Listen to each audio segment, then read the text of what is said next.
This is my machine learning project. Myself, Mrs. Yogita Sawant, and I am here discussing my project in Jupyter.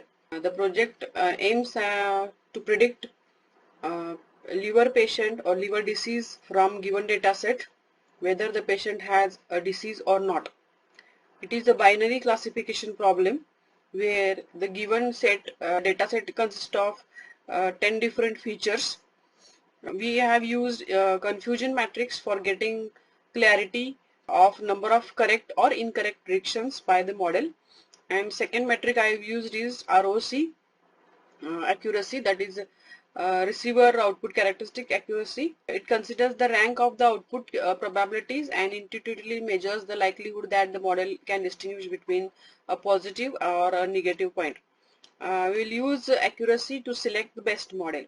So I consider two models. One is based on logistic regression and the other is based on neural network. The data set used here is of 416 liver patient records and 167 non-liver patient records collected from northeast of Andhra Pradesh, India. The dataset column is a class label used to divide the groups into liver patient and not or no disease patient. This data set contains 441 male patients records and 142 female patient records. These are some features of these data sets, that is the column names, age of the patient, gender of the patient, total bilirubin, direct bilirubin, alkaline phosphorus, and so on. So let us start the program. I have used Jupyter Notebook, and these are some initial commands that I have used to import different libraries like NumPy as NP, Pandas as PD, Seaborn as SNS for visualization, Matplotlib to plot the different graphs. I have imported Matplotlib colors also. Then warnings are set to 0, and then from sklearn model selection I have imported grid search CV, and from sklearn again I have imported randomized search CV. Then to initialize the model, design the training and testing dataset, I have imported train test split from sklearn. So as we are using two different models, learning models, first one is logistic regression and second one is multi-layer perceptron classifier. That two models are again imported from sklearn, and other are the matrices these libraries are also needed to be imported from sklearn. So first, whatever the data is there that is present on the E drive, so I read first that CSV file and assign that data set to as a DF. DF is a data frame. So let us run this cell first. So first we have to run this cell, because it has to import all the libraries. Then again I will run the second frame.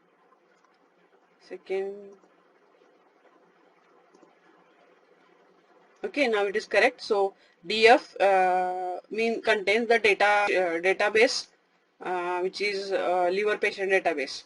Then let us check how much rows and columns it has. So I will use DF shape. So it shows 583 rows and 11 columns. Actually there are 582 rows and 10 different columns. If we want to know what are the names of the columns, then the next instruction is df.columns.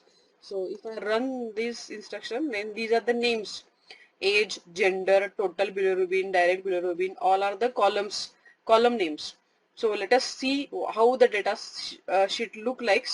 So I will run the next instruction, df.head. So it shows me first 10 different datas of complete data sheet, initial 10 datas of the complete data sheet. So this is the way the data looks like. So here these are the column names: gender, total bilirubin, and the first column is age, the second column is gender, and the last column is data set. This last column shows whether the patient has infected or it is non-infected. So later on we will deal with this. So the next instruction is I want to find which column contains the object type of data. Means all other columns are containing numeric data, but the second column, I think gender column, contains the object type of data. So I don't want this type of column in my data sheet before I apply it to the next processing. So let us find it which column contains the object type of data. So it shows me that gender column contains object type of data. So next I will first plot all the features like the contents, the parameters. These parameters are the parameters of the patient for each patient. Let us plot that using different figures using histogram. So the command is df.hist. Figure size is 15 by 15, and there are different 30 X rows and 10 bins. So 10 different places are there where 10 different plots will be shown. So after running this, okay, these are the plots. This shows the each parameter versus its different values, span of values. So these are the different parameters and their span of values, albumin and age and so on. So this is the histogram plot. Now let us find out how many what are the statistical parameters of this data. So for that I need to run df.describe. So next command is df.describe. So after running this command, okay, let us run it. Now this shows the count, mean, standard deviation, 25% of the data, 50% of the data, or a maximum value of the data in each column. So these are the some statistical parameter that are obtained after this describe function. Now next, I want to just convert this last column which consists of the data sheet here, this column. So this column contains 1 for infected patient and 2 for non-infected patient. So first I will convert this 2 into 0 as non-infected patient. So for that I have written a function where the function name is partition. If x equal to 2, then it will return 0, and otherwise it will return 1. So and it is kept in the same data set named as df. So after running this, I can get the same data sheet, but 2 is replaced by 0. Now let us see what is the distribution of categorical data. So it describes, again we'll use describe function with object. Okay, so whatever the object data type was there, that consists of that is present in 583 rows, and there are two unique values of that object. One is male and the other is female. The top of them is male, and there are frequency of occurring of male object is 441. Now let us plot different categorical features by using figures. And so I will run this cell. So after running this, now this shows how many male patients are there and how many female patients are there out of total 413 patients. The next cell will show again the similar kind of thing, but now here all the patients are divided into female and male categories. So my X contains the gender, and the data is set to view function. So it shows me two different things. One is female patient, where blue lines are non-infected patients, and orange lines shows infected female patients. If I run this, now I want to convert that male object type to 0 and female object type to 1. So the first column, the very second column of the data has to be converted into numerical value. So this gender column has to be converted into numerical value before it is fed to the training. So for this, cell has to be executed. Now it will convert gender column into numerical data. So let us see this. See here. Now the gender column has converted into numerical values. 1 for female and 0 for male. Okay, next we'll run. Now we'll plot all how many total number of patients are there, because we don't know the exact value. So for getting that value, I can do like this. So these are the number of patients that are male. Okay, so 0 means male and 1 means female. So now it is getting us according to the numerical values. So 441 male patients are there and 142 female patients are there. Okay, now we can again plot the same data of same features of different parameters of the data sheet using different plots like 2D scatter plots. For example, if I run this cell, I can see this kind of scatter plot for total bilirubin parameter against the direct bilirubin parameter. So we can differentiate between these two parameters, which one is better or which one is having highest priority, scatter plots. Now next phase is, these are some data sheet, accessing the data sheet and accessing the data and just viewing the data, how that it looks like, what are the parameters of the data.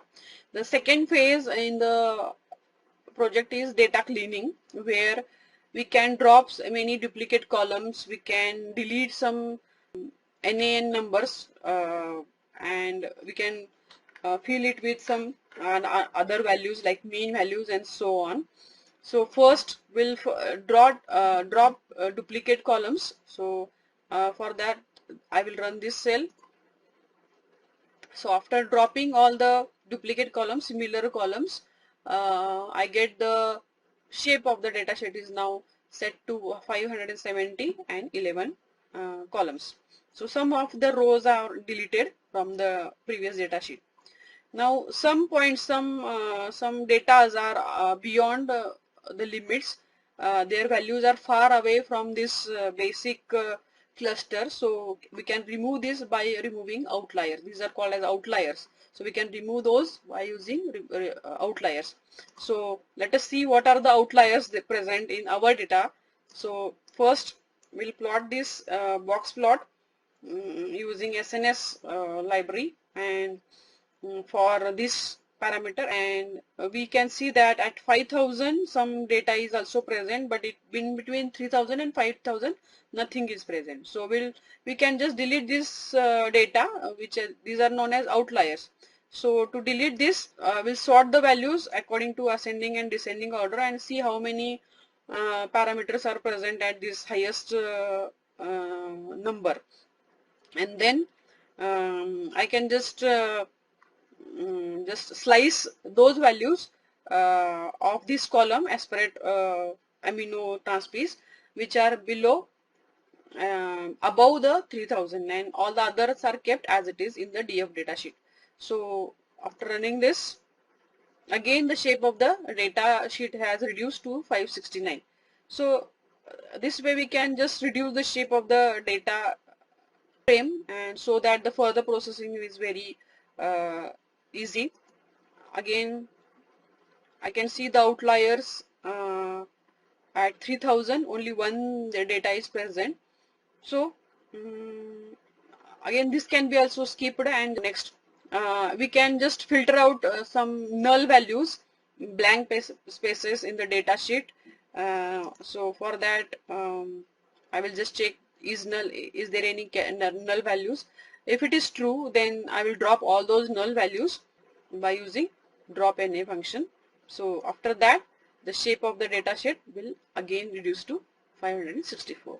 Now let us again see how the data sheet look like. Now this is the gender which we have converted into zeros and ones. So all the values here are now numerical values. Next, so these all things are related to data processing, data cleaning and so on. So next we initialize the models, machine learning models. So for that we will use the data set, df.dataset. We'll assign the whole data set to y. We will assign the data set column, that is target column, to the variable y, and after dropping the target column, the remaining all columns are my training data set. So that is assigned to a variable x. So now I will split these target values and input features using training data set and testing data set. So for this I will use xtrain, xtest, ytrain, ytest is equal to train test split, and that is imported from sklearn xy. So this is the syntax. So let us do it. Let us run this first, xy, and then xtrain, ytrain. Now xtrain, ytrain contains training data, and xtest, ytest consist of testing data. Now we'll just print what are the values or the shape of these all the things. Okay. Now next thing is data standardization. For this we have to find out some standard deviation and mean of all the training data set and testing data set in order to feel some so that it is compared with some standard basis. So for this we find the mean of this xtrain by using xtrain.mean and assign it to the train mean variable. So let us do it fast. So xtrain minus train mean divided by train standard, that will give us xtrain again. So xtrain is standardized. Now what are the parameters of xtrain? So this shows only the statistical parameters of xtrain data, training data set. Then if there are any numbers not available, not present, or zero, they can be filled using this xtrain fill NA. Next, similar I will apply to the testing data set. So xtest minus training mean, and I will find their standard values. So xtest is again converted into standard values, and then I will describe what are the standard values. So, or what are the statistical parameter of testing data, xtest. Okay, now the data training and testing data set is ready, and now our first, I will initialize the first model, that is logistic regression. From sklearn I have imported that logistic regression library. Now logistic regression is applied and it is assigned to a variable logistic underscore regression. Okay, that model is applied to training data set. So that will create a model based on this logistic regression algorithm. These are the parameters of the model. Then based on this training data I can predict my output. So that is assigned as y prediction, and that is the predicted variable based on this algorithm. So if I run this on testing data, then I get the predicted value. So let us see what are the predicted value. So these are the targeted values. Already we have seen the targeted values in the last column, that is 1 1 1 1 here. So similar targeted value should be obtained here. These are the targeted values. Now we'll tune this this model by some different tuning parameters. See here, these are the tuning parameters. A penalty. Then the model is assigned by grid search CV, logistic regression, tuning parameters, scoring, and the score should be, the matrices should be ROC accuracy, and n jobs is equal to -1, and we'll fit that model for xtrain and ytrain data. So after running this,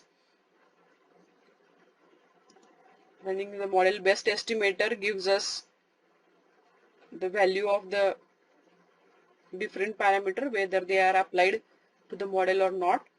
Then logistic regression C is equal to 1, it is selected as 1, and out of these all values penalty is 11 and 12 and so on. So next is to predict each parameter separately. Ytrain prediction based on xtrain model.predict on testing dataset. Again same Y. So here we have left with this row, that is Y predict probability calculation, and that is again calculated from model.predict.probability on X test parameters. So after running this, now it is run safely. Next is for test point 28, I have calculated which was the class. Actual class was 1 and predicted class is also 1. So predicted probability is just above 90%, 92%. So that shows me the probability of the model, prediction probability of the model. Next is plotting the confusion matrix, then plotting the different ROC characteristics here. See, here the ROC characteristics are plotted for with false positive and true positive rate using this logistic regression algorithm. Then let us calculate the accuracy of this algorithm. The accuracy score is 0.58, that is 58% it is accurate, and for testing data, training data it is 58%, for testing data it is 71%. So accuracy of this logistic regression model is 71%. Next, like this. The next model is neural network model. So first we initialize the neural network multi-layer processing classifier, MLP classifier with hidden neurons, hidden layer size as 40 activation functions, that is a ReLU activation function is used. Alpha is set to 0.01 training parameters, learning rate, batch size is automatically considered, iterations 200 iterations are there, and so on. So these are the momentum is set to 0.1, and learning rate is constant, epsilon is 0.1 into 10 raised to -8, and initial learning rate is set to 0.01. So neural.fit, that is the model initialization for new as a neural network, multi-layer perceptron neural network. So the input parameters are training dataset, that is X train, Y train. The predicted values are kept in predicted variable after applying this. So let us run all these things. So model is now initialized, and it scores 77.83%, and the accuracy is 0.69%, that is 69.9%. So let us predict all the values similar to the previous algorithm. So Y train prediction, neural.predict.xtrain, Y prediction based on X testing data, and probability prediction. So let us plot the curve depending upon all those values. Similar again, receiver characteristics curve, and let us find out what are the accuracy values and accuracy score. So accuracy score is 67%, and accuracy is 70.60%. So as compared to this, the previous accuracy is 71%. So logistic regression algorithm is better as compared to the neural network model. And this ends my project.